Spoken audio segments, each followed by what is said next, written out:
Ceci est un livre audio autogénéré par Google. Collection. Questions contemporaines. Collection dirigée par Jean-Paul Chagnolo, Bruno Pequignot et Xavier Richet. Chômage, exclusion, globalisation. Jamais les questions contemporaines n'ont été aussi nombreuses et aussi complexes à appréhender. Le pari de la collection Questions contemporaines est d'offrir un espace de réflexion et de débat à tous ceux, chercheurs, militants ou praticiens, qui osent penser autrement, exprimer des idées neuves et ouvrir de nouvelles pistes à la réflexion collective. Dernière parution.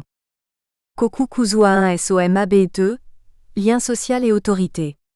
Regard éthico-politique et économique sur la post-modernité, 2020. Jacques Aron, Le socialisme, l'antisémitisme et les imbéciles. Pour en finir avec une chimère, La race maudite des Juifs, 2020. Nicole Peruisssetfache, Que sont les humains devenus, 2020. Coralie Camilli, La fin de l'innocence, une relecture du procès de Kafka, 2020. Mokhtar Benbarka, John Chandler et Daniel Gregorio, Rencontres religieuses, entre coexistence et cohabitation, 2020. Jean-Louis Schiss, De la pédagogie du français à la didactique des langues, 2020. Les disciplines, la linguistique et l'histoire. Antoine Baudon, Les enjeux du désengagement des djihadistes, 2020. Arnaud Münster, Émancipation, de Marx à Marcuse, 2020. Mohamed Salhabé, Jean-Claude Beaune et Odette Barbero, Dire, La technologie une et multiple, réflexion libanaise et française, 2020. Philippe Jourdain, Gilets jaunes, mai 68, 2020. Michel Adam, Composer avec la nature. Renaturation et géocitoyenneté, 2020. À l'heure d'une crise politique aiguë et d'une monarchie présidentielle, les expériences participatives dans des collectivités locales, les potentiels de l'engagement associatif, citoyen peuvent-ils tracer le chemin d'une nouvelle démocratie ? Ne faut-il pas construire un nouveau système d'exercice des pouvoirs conciliant et associant une démocratie représentative démocratisée, et l'intervention des citoyens sous toutes les formes dans les processus de décision, en évitant les faux-nez, contre-pouvoirs, révocation ? Ce livre aborde de front des questions de fond comme l'abstention, la prise en compte des conflits, la gestion du temps, l'opposition locale globale, les budgets participatifs, la révolution des pratiques, le partage des pouvoirs et la façon de les exercer. Il le fait à partir d'expériences participatives originales à Aubervilliers, Bonnel, Gennevilliers, Ivry, Kingersheim, Saillant, Paris, Villeneuve-Saint-Georges, Vitry, en région Rhône-Alpes et aussi dans le mouvement social. Cet ouvrage se veut un outil et un point de départ pour mener un vaste débat avec les élus et les citoyens afin d'enrichir la réflexion, améliorer et mutualiser les pratiques, donner du sens à la participation citoyenne, redonner de l'espoir. 1. L'abstention symptôme de la crise. Déjà le manifeste communiste avait proclamé la conquête du suffrage universel, de la démocratie, comme une des premières et des plus importantes tâches du prolétariat militant, et Lassalle avait repris ce point. Lorsque Bismarck se vit contraint d'instituer ce droit de vote comme le seul moyen d'intéresser les masses populaires à ses projets, nos ouvriers prirent aussitôt cela au sérieux, et envoyèrent Auguste Bebel au premier Reichstag constituant. Et à partir de ce jour-là, ils ont utilisé le droit de vote de telle sorte qu'ils en ont été récompensés de 1000 manières et que cela a servi d'exemple aux ouvriers de tous les pays. Ils ont transformé le droit de vote, selon les termes du programme marxiste français, de moyen de duperie qu'il a été jusqu'ici en instrument d'émancipation. Cet écrit de Frédéric Engels datant du 6 mars 1895 est assez prémonitoire. Et de fait, les dirigeants politiques qui défendent le système capitaliste ont de tout temps cherché à imposer leur domination sur les peuples, en faisant en sorte que les peuples préfèrent considérer le vote comme une duperie plutôt qu'un moyen d'émancipation. L'abstention des milieux populaires a donc toujours été une arme utilisée par ces dirigeants. Ceux qui profitent du système et ceux qui le soutiennent ont toujours au contraire utilisé leur droit de vote pour le perpétuer. Certains prônent désormais l'abstention comme un moyen de décrédibiliser les élus. Mais en quoi un énorme taux d'abstention, il est déjà très élevé, empêcherait Emmanuel Macron ou un autre dirigeant d'appliquer à marche forcée sa politique, au nom de sa légitimité à le faire, du fait de son élection à la présidentielle? De fait, l'élection présidentielle de 2017 a provoqué davantage d'abstentions que les précédentes, mais recueille encore 77% de votants. Les élections législatives, en revanche, subissent particulièrement le phénomène, car elles apparaissent désormais comme une formalité sans véritable enjeu dans la foulée de la présidentielle, singulièrement depuis l'inversion du calendrier électoral. Les élections législatives ont été l'occasion d'un record absolu d'abstention, pas vu depuis 1848, date d'instauration du suffrage universel. Si 85% des inscrits se sont déplacés pour au moins un tour de l'élection présidentielle, ce chiffre descend à 58% pour les législatives et ils ne sont que 35% à avoir voté à tous les tours. Deux raisons peuvent expliquer cet événement sans précédent. La première tient à l'inversion en 2002 du calendrier électoral, présidentielle avant législative, dont on mesure maintenant combien elle a fait franchir une étape décisive à la monarchie présidentielle en réduisant le Parlement à une chambre d'enregistrement.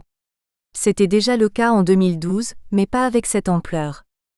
La deuxième explication à l'abstention massive tient à une sorte de vote-sanction, pratiqué par certains électeurs de J.L. Mélenchon, de Hamon et de Jadot, leur reprochant de ne pas avoir su, surtout voulu, construire un rassemblement qui aurait pu transformer l'essai du beau résultat de J.L. Mélenchon à la présidentielle en envoyant, grâce à des candidatures unitaires, des dizaines de députés, une centaine voire plus à l'Assemblée nationale. Les communistes ont défendu jusqu'au bout cette option, ce qui est sans doute l'une des raisons qui explique un gain de 4 députés et le maintien d'un groupe à l'Assemblée, malgré un mauvais score électoral. L'abstention a toujours existé. Un nombre relativement important, entre 10 et 12% de citoyens ne participent jamais aux élections. Beaucoup ne sont pas inscrits sur les listes électorales et malgré la préinscription, le système d'inscription volontaire préalable reste un obstacle. D'après la chercheuse Céline Braconnier, spécialiste du phénomène d'abstention, ce qui fait sens au cours de la période récente, c'est l'intermittence électorale, le fait qu'il y a de moins en moins de gens qui votent tout le temps, et de plus en plus de gens qui votent par intermittence et s'abstiennent le plus souvent, mais il n'y a pas de rupture. Signal inquiétant, le vote intermittent est largement dominant chez les 18 à 29 ans. Moins de 2 inscrits sur 10 ont voté à tous les tours de 2017. L'abstention systématique est également forte chez les 25 à 29 ans, 24%. Toujours forte, l'abstention systématique se retrouve particulièrement chez les plus défavorisés. Plus les inscrits sont diplômés, plus l'abstention systématique est faible, note l'INSEE, tout comme la participation automatique augmente avec le diplôme. Les inactifs non retraités et les ouvriers sont bien loin des agriculteurs, cadres et retraités qui votent le plus systématiquement. Les différences selon les catégories sociales se sont accentuées. Qu'est-ce qui pourrait faire reculer l'abstention, en particulier dans les milieux populaires? Il y a bien sûr l'inscription automatique sur les listes électorales, qui éviterait que de nombreux citoyens soient de fait écartés du vote faute d'effectuer une démarche volontaire. Mais il y a des réponses plus fondamentales à apporter pour faire reculer durablement l'abstention. Elles établiraient un lien tangible entre la vie concrète et l'exercice du pouvoir politique. Ces mesures toucheraient plusieurs domaines. Des réponses sociales, la lutte contre la grande pauvreté, contre les inégalités, pour de meilleurs salaires et retraites, une relance des services publics et pour la sécurité, la justice fiscale. Des réponses économiques. Impulser un nouveau mode de production et de consommation avec des créations d'emplois qualifiés et permanents, et une transition énergétique fondée sur le partage des biens communs, la prise du pouvoir sur les banques et le crédit.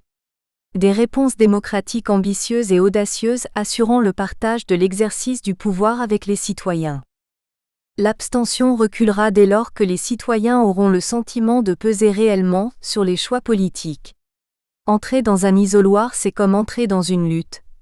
On le fait si on pense que cela vaut le coup, que cela va être utile, permettre de faire progresser un combat. Est-ce possible? L'ambition de ce livre est de montrer que oui, nous le pouvons. Il existe des pratiques sociales et politiques novatrices parce que participatives, dans les luttes, dans des pratiques d'élus, dans la vie politique. Ces expériences sont peu connues, elles méritent de l'être. On peut déjà en tirer des enseignements dont la valeur dépasse le cadre local. Elles ouvrent un chemin d'un renouveau de la vie politique, et du coup de celui de nouvelles institutions complètement renouvelées, car elles intégreront pour de vrai la participation citoyenne aux discussions et aux décisions. Peu d'expériences participatives ont été tentées en impliquant directement les personnes en situation de pauvreté et de précarité. En Rhône-Alpes, la rencontre régionale du 29 novembre 2008 sur le thème « Pauvreté, précarité », quelle démocratie participative pour quelle transformation ? En fait partie. Elle s'est inscrite dans le prolongement de la rencontre mondiale, la démocratie participative du local au mondial, pour quel développement ?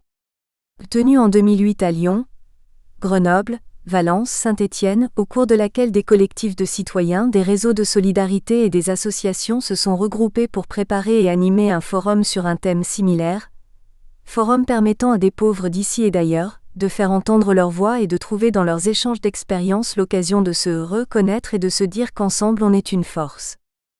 Les témoignages recueillis ont montré que la qualité d'écoute et la richesse des échanges ont été les points forts de cette journée. Il n'y a pas de solution sans collectif, disait en conclusion une citoyenne confrontée à la précarité. La force est dans le groupe et le savoir de chacun. Chacun a quelque chose à apprendre de l'autre à l'autre. La démocratie participative, ça doit mettre les plus exclus, les plus marginalisés, les plus pauvres au centre, et leur force collective doit servir de levier à la transformation sociale. Sinon, ce sont toujours les classes supérieures qui justifient leur pouvoir qui ont le dernier mot et qui décident pour nous. On nous demande notre avis pour mettre des bacs à fleurs en bas de l'immeuble, mais on s'en tape des bacs à fleurs. Ce que nous voulons, c'est dire ce qu'il faut faire dans le quartier pour que l'on vive mieux, l'amélioration des logements, le lien social, l'éducation de nos enfants, le travail. On prend la parole pour dénoncer des conditions de vie inacceptables. On s'engage et on agit collectivement pour retrouver une capacité de refus, d'indignation, afin de lever le verrou du fatalisme qui conduit à des situations intenables. Il faut reconnaître la capacité des habitants à se mobiliser, malgré la précarité, pour lutter contre cette précarité, reconnaître cette force et ce courage individuel et collectif, soutenir les habitants dans leur démarche de prise de responsabilité au sein des groupes, y compris si ces groupes ne sont pas constitués en association. Réseau groupe de citoyens. La prise de parole lors de la rencontre s'est faite de manière à la fois individuelle, pour dire cette souffrance vécue, ceux qui sont loin de la société, qui n'ont pas la parole, qui sont des chiffres et des statistiques ont parlé avec leurs mots, leurs cris, leurs douleurs, mais également collective, pour poser les bases d'une solidarité et d'une forme de résistance. Les gens étaient heureux, ils discutaient dans tous les coins, ils parlaient à tout le monde, cela m'a fait penser à de la ferveur populaire. Tout le monde se côtoyait, on se retrouvait comme si on se connaissait depuis longtemps. On est pris dans une ambiance, même si on n'est pas militant, on a envie de le devenir. Personne ne se jugeait, on se respectait, on respectait la parole de l'autre. Beaucoup de personnes participaient pour la première fois à un échange aussi large, parlaient pour la première fois en public de leur vie, de ce qu'elles entreprennent.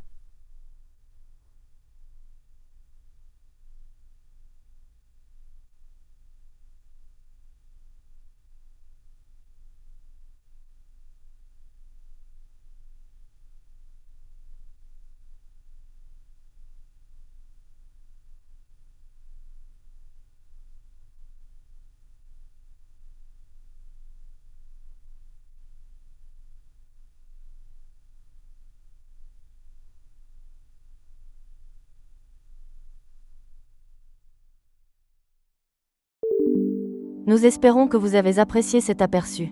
Pour continuer à écouter ce livre audio sur Google Play Livres, utilisez le lien dans la description de la vidéo.